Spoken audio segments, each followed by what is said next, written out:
ekyasooka twolaba kyakulwanyisa ki?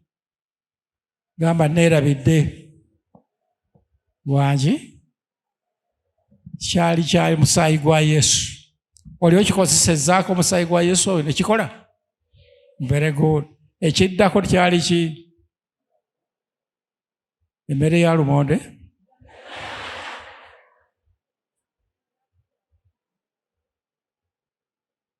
Ekiddako kyali ekigambo kya Katonda ekisala ne kiteemaatema. Ekyokusatu ne kiba ki? Omwoyo Mutukuvu. Kaakati olwali tugenda kulaba erinnya lya Yesu. Erinnya lya Yesu eryo lyatuweebwa okuba n'okulwanyisa emizimu gyonna n'ebalubaale byonna. Kati ebintu ebyo byonna Katonda wabikuwa n'ogaana obikozesa gwe n'olwanyisa mubiri. Muli awulira bwe byabeese balwanyisa omubiri, ffe tulwanyisa byakulwanyisa bya Katonda. Amiina. Akati what is the name? Erinnya litegeeza ki? Nga tetunabagenda kulinnya Yesu, njagala okusooka enkunnyonnyole what is the name, amakulu g'ekigambo erinnya. A name is an identity. Erinnya identity mpozi bagiyita batya mu Luganda? Nga bw'olina identity card bagiyita batya identity? Endagamuntu. Erinnya ndagamuntu kale. Naye Abaganda bayita embala. Erinnya likuwa embala. Hallelujah. Era you identified with that name. Kati nze bwe bampita Tom Mugerwa ne mpasa omukyala singani singa oseera yalina erinnya ly'ekitaawe lyamutuuma, naye yavaaliyo eri mu identity ya kitaawe n'ajja mu identity ya Mugerwa.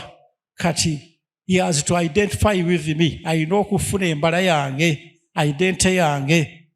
Kiraba ekigambo ekyo? N'ayitibwa Nsingo Biseera ani? Very good, very good. N'abaana benzadde nabo balina okufuna identity yange, nabo ne batuumwa erinnya lyange. Kaakati gwe Katonda bw'akuzaala, now you have to identify with him.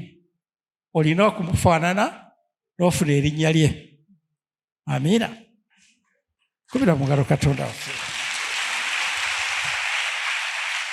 Kati ensi eno yo nga tennayonoona yalina identity ya Mukama Katonda. Yali ye. Ng'erina embala ye, ng'erina erinnya lye. Amiina.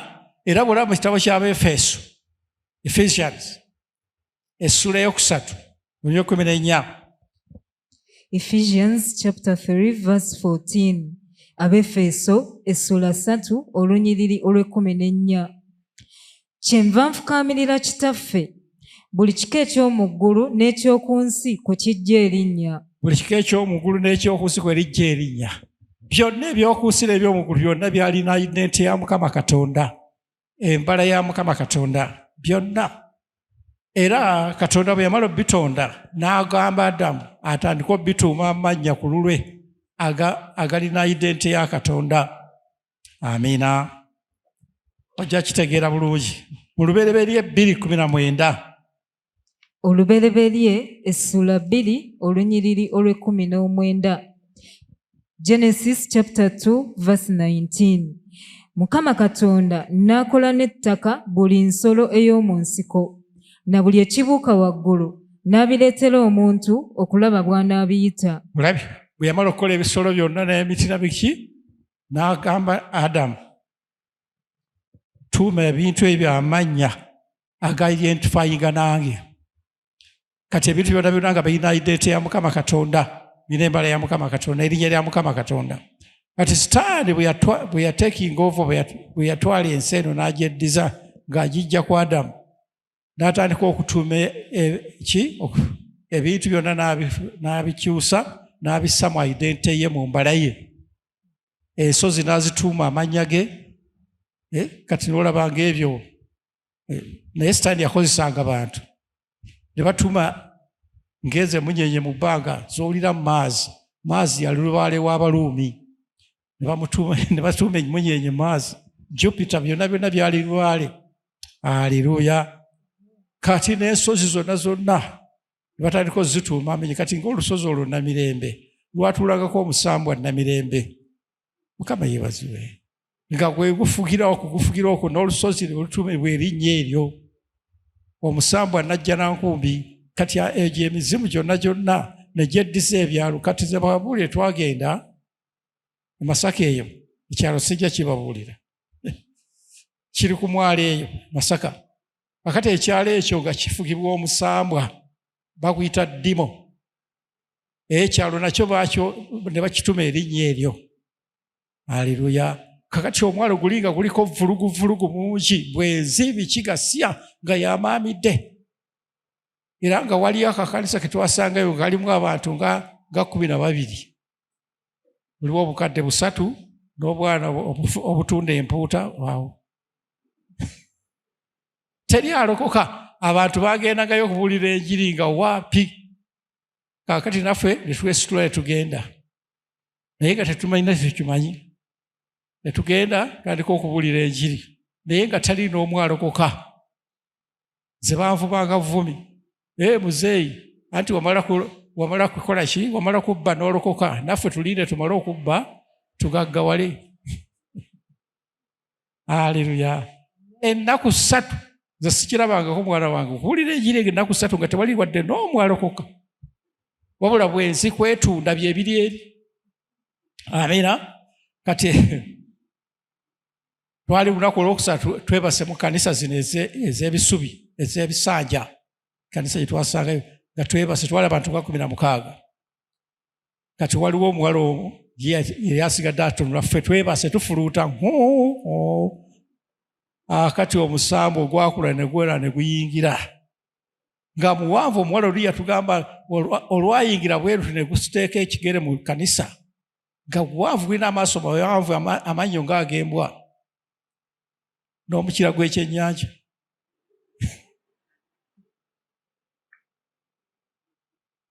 Ng'agulaba physically teyeebase ne gujja. Era olwayingira bwetu nga tasobola dde okwenyinya akagalo yenna nga bw'omanyi ekintu kino ekijja ekyo nekikunyigiriza nga tosobola dde okuleekaana wadde okola ki. Bw'atyo bwere naye ng'alaba. Kati ne gujja nga gutambula ne gutandika okugenda nga gubala. Omu, 2, nange gwambaliramu basa.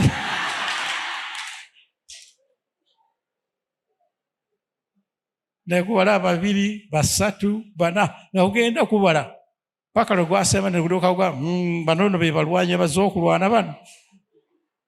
Ne gwetambulira ne gufuluma. Bwe gwafuluma n'alyoka addamu amaanyi.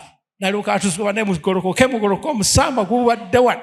Ne tusamba eri buli tugamba guluwa. N'abituwulira byonna nti kubaddewo physically nnyini nga kutambula. Mutegere? Tugamba tukoze tutya? 8 gwa kiro tetusobola kwebaka guyinza otutuga. Haleluya.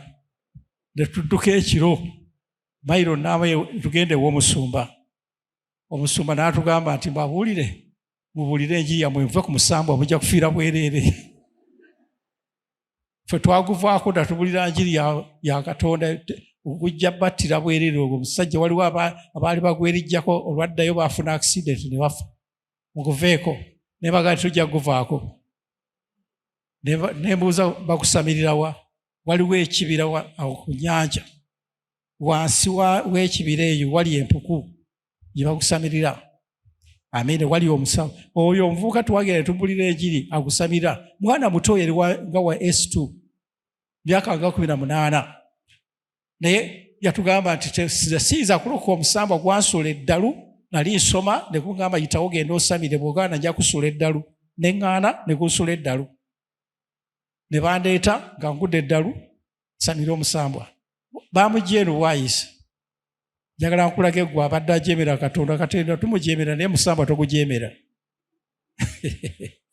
Amiina. Ne tugenda waggulu mu kibira ekikwafu 8 gwa kiro. Tandika ne bagamba ndemba positioning nga tandika okusaba gwe beera wano. Ne tukwata essaala.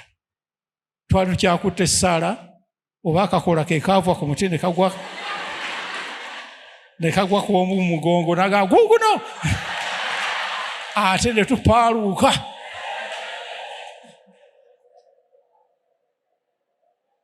yatuyita buyisiraga nti amukomeewo kabadde katike kanguddeko. Entiisa ngeri oyo togirabangako. Amiina. Naye ne tugoba ne tukwata omulangira oyo afuga. Kwegamba ekyalo kiri kiwaze kyalina identi y'Omusambwa nga talina omuntu yenna agenda kukiuka kulokoka okujjako omaze okukwata ow'amaanyi. Yesu yagamba ani agenda ow'amaanyi okujjako ng'amaze omukwata n'alyoka anyaga ebintu bye. Amiina. Ne tusaba paka ku makya. Haleluya.